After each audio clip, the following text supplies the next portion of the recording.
Hello friends, in the series of learning C++ programming, in the previous session, we have discussed how to overload binary operator.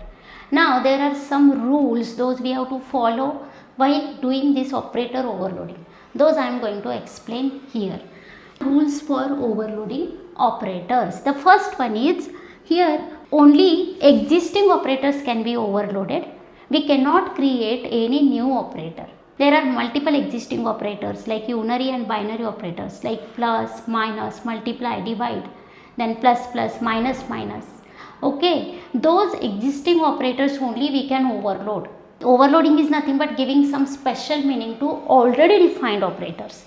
We cannot create any new operator. Getting? Now the second rule is the overloaded operator must have at least one operand that is of user defined data type. See here, if both the operands are of type basic data types, then no need to overload that operator. Because suppose we want to do addition of two integers, then there is no need to do anything. That is already present in the language itself, that is built in. If any one operand is of user defined data type, then only there is a meaning to overload the operators. And that's why here overloaded operator must have at least one operand that is of user defined data type. While learning that binary operator overloading, we have done like this: C3 equal to C1 plus C2. Let these are all complex number objects. Then here both the operands are of type user defined data type. But you can also do like this. See, I just want to add 5 inside that complex number. Means I just want to add 5 to real part as well as imaginary part, and whatever form number that I just want to store inside that C3.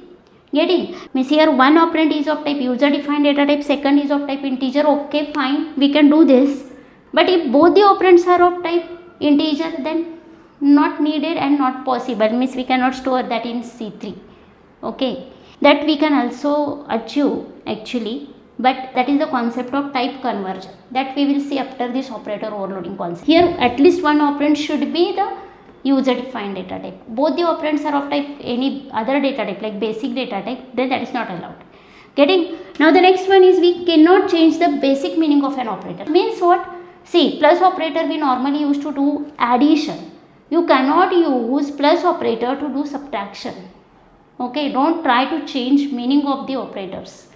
Okay, keep the operators meaning as it is and just give some special meaning, some additional meaning. Means with respect to class, with respect to any particular object of a class, how it should work, that you can define. Getting?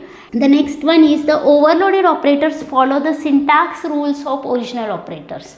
They cannot be overridden. Means here C plus operator we normally use like this. Use in the same way, syntactical rules you have to follow. You cannot write like this plus C1. You can write like this minus C1 because minus is a unary as well as binary. Here you can use minus operator in this way. But here plus operator you cannot use like this. Don't try to change meaning of the operator. Now the next one is some operators, those cannot be overloaded. Okay, in the initial introductory part we already seen some operators are there. Those cannot be overloaded. Like size of operator, then member access operator, dot operator is used as a member access operator. Then next one is dot star, that is a pointer to member operator. Then scope resolution operator and conditional operator, that is also called as a ternary operator. These 5 operators cannot be overloaded. And some operators are there where we cannot use friend function concept for overloading operators. We know that we can overload operator with the help of member function as well as friend function. Okay, means operator function can be defined as a friend function or as a member function. But some operators are there, those can be overloaded with the help of only member function style. We cannot use their friend function concept like assignment operator, function call operator, then subscript operator, and this one is again member access operator. See, this class member access operator is dot as well as arrow. If with the help of pointer to the object, we can use this arrow operator, and if we are having object, then we can use dot operator to access members of the class. Okay, this dot operator cannot be overloaded, but we can overload this arrow operator, but using friend we cannot overload. Getting? Now the next one is While overloading unary operator, if we are using member function, it will not take any argument. Of course, whatever calling object, that will be the operand. Unary operator is having only one operand. And if we are using member function, that we will call using object dot. And that's why that one operand is nothing but the calling object. Okay, that's why that operator function, if we are writing using member function style, then it will not take any argument. But if it is a friend function, then of course it will take one argument, because friend function is not called using object dot. That's why whatever operand, that is nothing but a argument, that is the one argument for friend function. Okay, now the next one is same, overloading binary operator. Here if we are using member function style, binary operator takes two operands. Okay, that's why first operand is nothing but calling object, and second operand we have to pass explicitly. That's why if we are using member function, then it will take one argument. If we are using friend function, of course it will take two arguments. Why? Because friend function we will not call using object dot. Whatever two operands for that binary operator, those are two arguments for that friend function. Getting? Now the next one is when we are overloading binary operator using member function, the left hand side operand should be the object of relevant class. What is the meaning of this? See, if we are doing like this, C3 equal to C1 plus C2. Consider here C1 and C2 are objects of complex class. Then here internally it will be like this, C1 dot operator plus, and here we will pass C2. If we are using member function, then the first operand will be considered as a calling object. In this expression there is no problem, because both are the objects. If the expression is like this, C1 plus 5, means we already seen the rule that one operand should be the object, not compulsory that both the operands are of user defined data type. Okay, if we are using this expression, here C1 is the object of complex class and here integer variable is there.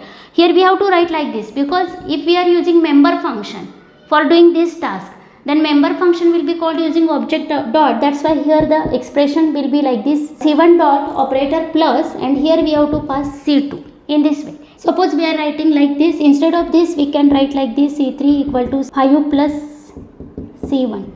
Then there will be definitely the problem, because we cannot call like 5 dots. We have to call the member function using object dot. That's why always left hand side operand must be an object of relevant class. Here you can change the order, like C2 plus C1 also you can do, or C1 plus C2 you can do anything. But here in this case you have to write compulsory in this way. You cannot write like this. Getting? Because object dot we have to call if we are using member function for overloading binary operator. Left hand side operand should be the object of relevant class. It is compulsory. Now the next point is, we already seen we cannot change the meaning of operators while overloading. Here the same thing is written. Binary arithmetic operators such as plus, minus, multiply, divide must explicitly return a value. Here there is a compulsion that those operators, if we are using, if we are overloading inside our class, then those should return a value. It is compulsory. They must not attempt to change their own arguments. Means what? See, if we are doing addition like this, C1 plus C2, then don't try to change C1 and C2 in that operator function. That C1 plus C2 should be added and the value should be returned. In this way we have to compulsory write. Don't try to change the meaning. Okay, don't try to modify C1 C2 again in that operator function. Getting? That's it about operator overloading rules. Now in the next session we will see one example where I am going to explain how to overload insertion and extraction operator. Till then, take care. Bye bye. Thank you.